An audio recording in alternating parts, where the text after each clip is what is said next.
I have a very sad video to make today. The Canadian nation has been hit with this nukkake bomb. I'm going to read a letter that I got from Brent Spiner, dated December the 21st, 2011, 1:10 a.m.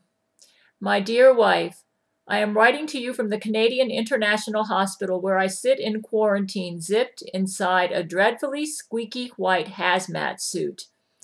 These suits actually look like the space suits we used on the set of Star Trek. So at the very least, I know I look cute in them. What I am writing you is a first-hand account of the horrible bombing that took place today. All of Canada has been bukkakeed. I cannot describe to you the smell. The sensations are so vivid in my mind, I have had trouble sleeping. Every time I close my eyes, the scene comes pouring back into my eyes, my ears, my nostrils, my mouth, like a horrific rape scene stuck on repeat. Minutes from hour zero, I sat in the hospital room next to Terrance Jenkins. My heart was pounding. My palms were sweating as I flattened them on the cold window, dilated pupils fixated on the brightening horizon in the distance. I prayed. I saw the nukkake bomb as it came over the sky, silent, unglamorous, like an idle daydream whisking across the imagination and disappearing among the clouds. The room seemed to stand silent, still, swelling with the melody of I'm Dreaming of a White Christmas, playing over the hospital intercom, uninterrupted by the horror dawning outside with the cold glow of the winter sun. The bomb dropped. I opened my mouth to scream, but nothing came out.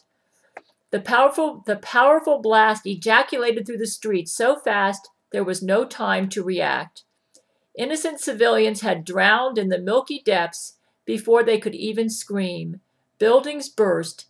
The entire hospital shook under the tremendous quakes of the earth as doctors and nurses flooded into the rooms to gather everyone down into the basement.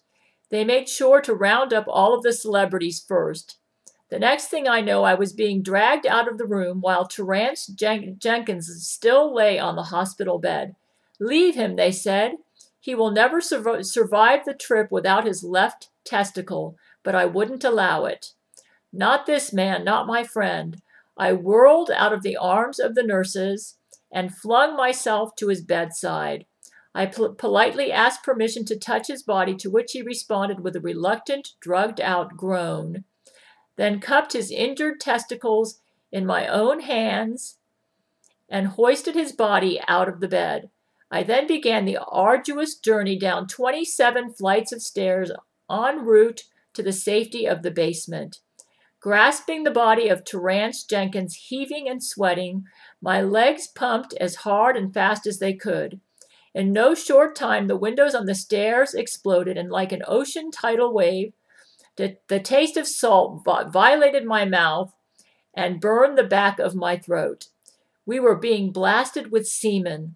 I tried to run faster, but my timing couldn't have been more terrible. Just as I neared each landing, the windows at head level would burst, shouting blast after blast of semen directly into my face. I wanted to collapse, to lose my mind in the terrible nuclear bukkake storm. Had it not been for my desire to save poor Terrance Jenkins and my desire to again see your sweet face, I might have died right then and there, sobbing in a pool of sperm and AIDS. Those Jesuits, I would not give it to them. I was the last to arrive at the doors to the basement. I set Terrance Jenkins down on the floor while Vladimir and the doctors immediately bolted the heavy doors shut behind us. Mere seconds later came the shaking blast of ejaculate hitting the steel doors. We had made it. We were safe. I knelt to check on Terrance. To my horror, he was no longer breathing. I cried out in horror and protest and immediately began CPR. I put my mouth to his over and over, trying so desperately to infuse air into his heavily inseminated lungs, pausing to pump my palms against his manly chest. The doctors, nurses, and all the men circled the two of us. My eyes welled up with tears as I saw the doctor shake his head. Gerard Butler removed his hat silently, praying in Irish. I strained and I pumped, unwilling to give in. With one final thrust, I saw a gurgle of semen burst past his big lips. His eyes rolled open, and he began to grunt. He could barely speak, his words still spraying with remnants of inhaled semen as he tried to force them out. He asked where he was, and proudly I replied that other than being covered in semen of mostly unknown origins, he was safe. It was then I finally collapsed onto the floor beside him, exhausted, and slept. Hours later, we returned to the surface to inspect the aftermath of the attack. I almost gagged upon re-entering the hospital building. The odors permeated my nostrils, and I immediately brought my hand to my face to cover my mouth. The only way to describe it is like the cheapest mushroom Alfredo you have ever had, left to rot in the fridge for several months. Shuddering, I turned my eyes to the nearest window.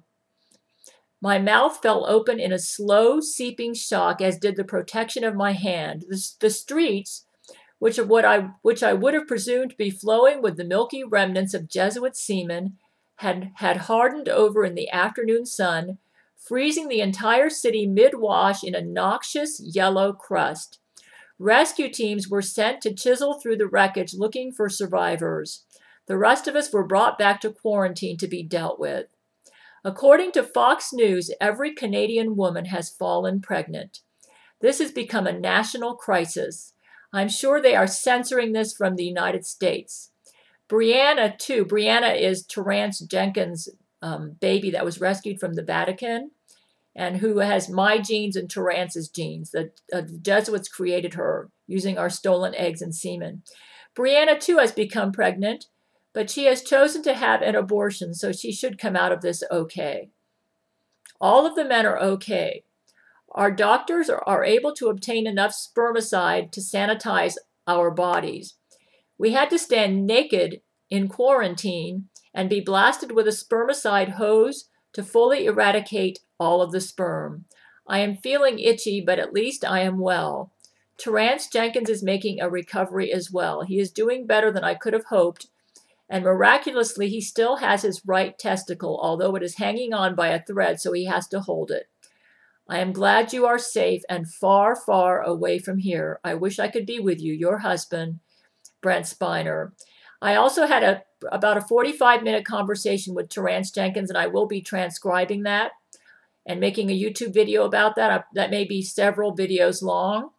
But I can't let you listen to the voice of Terrance Jenkins, because that way the Jesuits can track Terrance and kill him. In fact, that's one reason they had such a good aim when they dropped the nukkake bomb in Canada. But I will say that the men that were affected were Matthew McConaughey, Brent Spiner, Gerard Butler. I believe Hugh Jackman was there.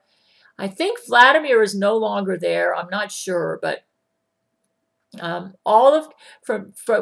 told me that all of Canada has been affected. They're able to blow the winds so that this Bukkake fallout is confining itself to Canada, but the Jesuits want to drop a Bukkake bomb on the United States, on the White House, and Fox News is not able to broadcast this in the United States to let the world know what has happened. So I'm letting you know through this YouTube video.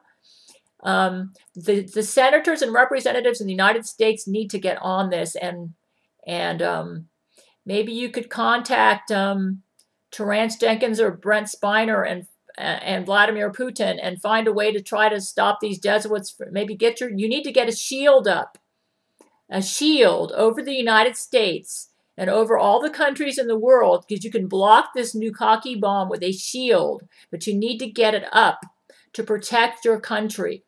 Canada is in ruins right now, and Canada needs our prayers. The whole Canadian nation is in devastation right now.